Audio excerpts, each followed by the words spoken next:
Hi, my name is Alison Thompson. I live on the Upper East Side. On September 11th, when I turned the TV on, the first plane had hit the tower. So I got my medical kit and my rollerblades, and I rollerbladed down to the World Trade Center. I got there just after the first tower had fallen, and I started rollerblading into the smoke, into the white smoke, and tried to rollerblade over all the dust and rubble. And I went in and I bumped into a body, and then I felt his pulse and he wasn't breathing. So I got down and I gave CPR to the guy, and I started yelling and screaming for someone to help. And eventually, two EMS workers came and helped. And then I got up and started going further towards the tower, where the tower had been. And people were coming out through the streets screaming. There was a lot of blood on people's heads, a lot of burns. And it was a chaos, but it was an organized chaos. People were really helping each other and moving very quickly out of the streets. And I have nursing background from many, many years ago, so I knew that I had to help, and I had to go in further to see if anyone needed help. So I went further down, and I came to a big pile right near the base, and there was someone reaching out of the pile. So I went over to the pile, and I reached their hand, and I grabbed their hand and pulled it towards me, and then I realized I was just holding a hand. Then I screamed and I dropped the hands, and I started walking around, and then all the police, the firemen were running around, and people were yelling, go north, it's going to calm down, go north. And everybody, there was a great rumble, and then the North Tower began to fall, and we all started to run for our lives. And we ran, and then at a certain stage, we dived under cars for cover, and we just put our jumpers over our heads, and then just tried to breathe.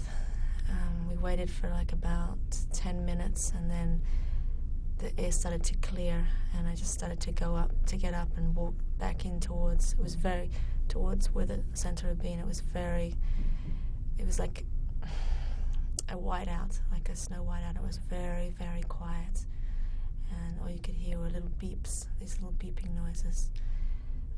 Anyway, everyone was being pushed out further and further, back out, up north, and we were pushed up north where they could arrange medical teams, and they were making civilians into military people and organizing people into groups. And then I was on one of the first medical teams that went back in, and we went back down there, and we lived in the streets for 5 days and nights. We slept in the streets and just tried to do what we could to find the bodies, and we couldn't really do much in the medical terms because there wasn't anyone alive.